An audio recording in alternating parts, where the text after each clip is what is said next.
Pessoal, agora falaremos sobre função injetora, função bijetora e função sobrejetora. Se você perceber no seu livro, ele não é a sequência do assunto, tá? A sequência do assunto falaria de função afim. Entretanto, no nosso planejamento, nós precisamos falar desse tipo de função antes de falar de função afim, tá? Que é uma coisa mais geral sobre função. Então, no meu livro, esse aqui é o capítulo 9. Eu não sei qual que vai ser o capítulo no livro de vocês. Então, vai ter que pular ali alguns capítulos para poder encontrar essa parte de função injetora, bijetora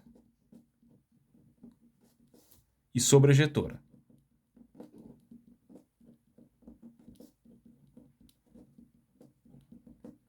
Tá? Pode ser que encontre função como sendo injetiva, bijetiva e sobrejetiva. É a mesma coisa, tá? Então, vamos classificar aqui cada uma delas. Quando que a função é injetora? Tá? Então eu vou falar a definição de ser injetora, vou mostrar no diagrama como que eu reconheço uma função injetora e depois mostrar no gráfico como que eu reconheço uma função injetora no gráfico. Tá? Então, a função injetora é a famosa função 1 para 1. O que isso quer dizer, professor? Então, vou definir aqui para vocês. Uma função f de A em B é injetora ou injetiva, dependendo da nomenclatura que teu livro usar, quando para todo x1 e x2, tá? Pertencentes ao domínio,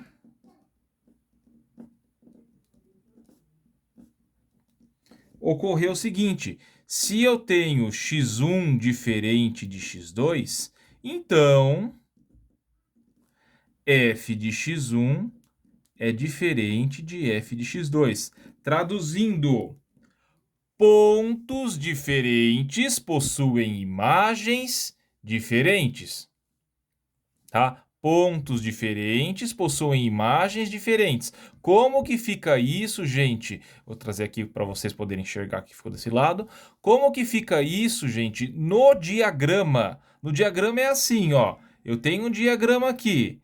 Se eu afirmo que esse diagrama é um diagrama de função injetora, então, primeiro de tudo, ele tem que ser função, tá? Primeiro de tudo tem que ser função. Para ser injetor é o seguinte, o A vai no 1, o B não pode ir no 1. O B tem que ir em qualquer outro ponto, mas não pode ser o 1. E o C? O C tem que ir em qualquer outro ponto, que não pode, no caso, ser o 1 e o 2. Tá? Nesse caso aqui, F é uma função injetora. Tá? Ah, professor, e se tiver assim, ó?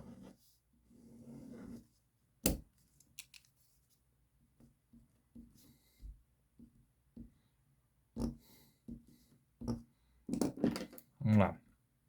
A, B, C, D, 0, 1, 2, 3. A função G. Então, ó, o A vai no 0, o B vai no 1, o C também vai no 1 e o D vai no 2.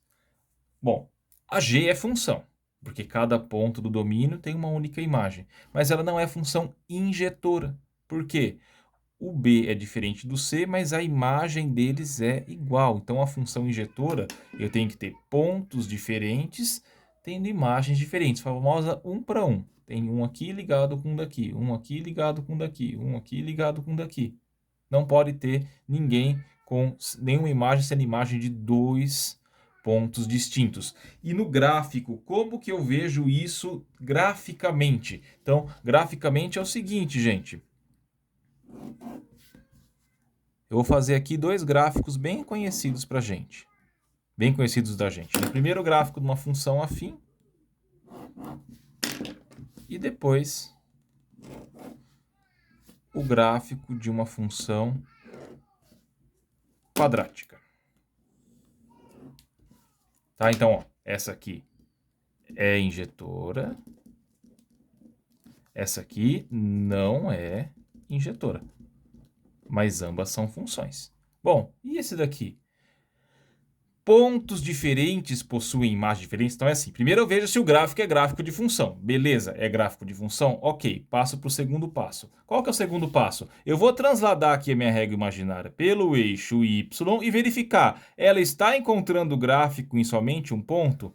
Para esse daqui, sim. Então essa aqui é injetora. E para esse daqui? Oh, não. Eu tenho pontos diferentes tendo a mesma imagem.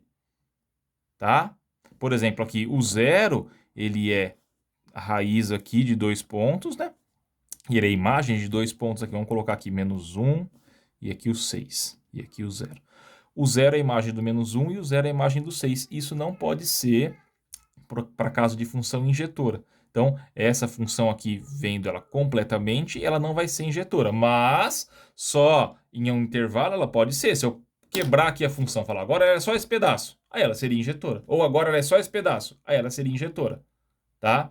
Mas, se eu considerar a função toda, ela não é injetora, tá? Função injetora, pontos diferentes, possuem imagens diferentes. Próxima categoria, função sobrejetora ou sobrejetiva. O que é a função ser sobrejetora?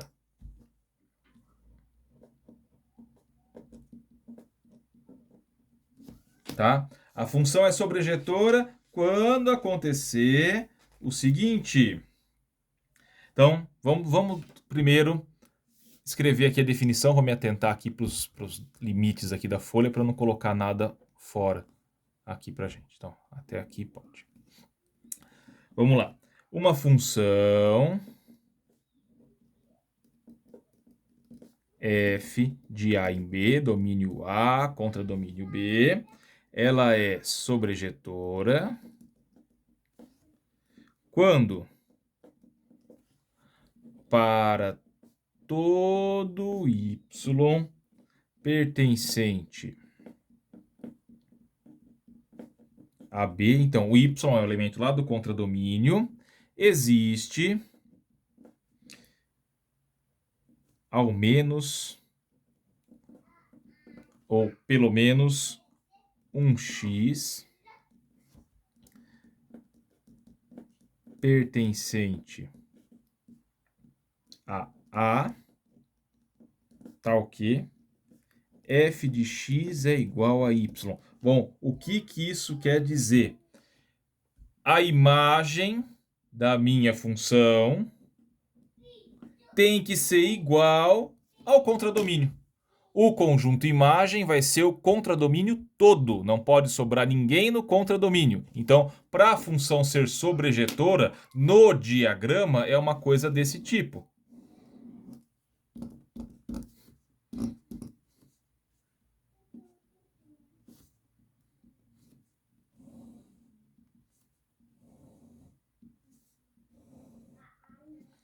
Bom, olhei aqui.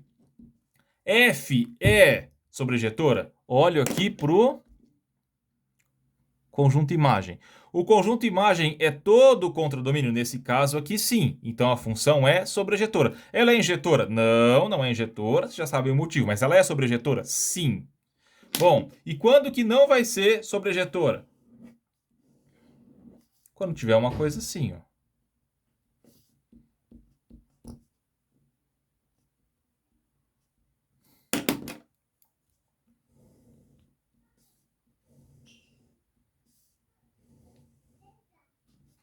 Tá? Aqui está o conjunto imagem. E o 4? O 4 sobrou. Tá? Então, como o contradomínio não é igual ao conjunto imagem, a função não é sobrejetora. Mas a função g é injetora. Mas não é sobrejetora. Então, assim, a função ela pode ser só injetora, ela pode ser só sobrejetora. E o que acontece, gente, quando ela for as duas? Quando ela for injetora e sobrejetora. Aí ela vai ser a nossa função bijetora. Tá? Bijetora é quando é injetora e sobrejetora. Bom, e como que eu vejo no gráfico quando a função é sobrejetora? Eu vou ter que olhar para o contradomínio, para o conjunto imagem. Então, se eu falo assim, ó, a minha f é uma função de R em R. E eu dou o gráfico sendo assim, ó, uma reta. Tá? E dou a entender que a reta vai seguir aqui o R todo. Então, eu tenho aqui o conjunto imagem sendo os reais? Sim. Então, a minha função é sobrejetora. Ah, e quando que ela não vai ser sobrejetora? Vamos pegar aqui o caso da parábola. Tá? Se a minha g for também uma função de R em R, o que vai acontecer?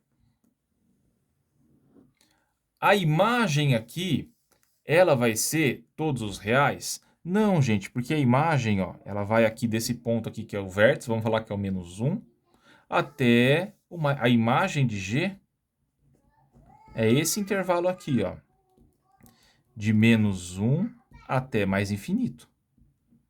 Não são os reais. Então, por conta disso, ela não é sobrejetora. Teria como tornar a função sobrejetora? Só se eu alterar aqui o contradomínio. Se eu falar que o contradomínio dela é exatamente esse, aí ela seria sobrejetora. E para ser bijetora, também olhando para o gráfico, ela tem que ser injetora e sobrejetora simultaneamente, tá? Então, bijetividade é um conceito de verifico primeiro se ela é injetora, beleza. Depois, verifico se ela é sobrejetora, também é, beleza. Então, concluo que ela é bijetora. Então, função bijetora, injetora e sobrejetora.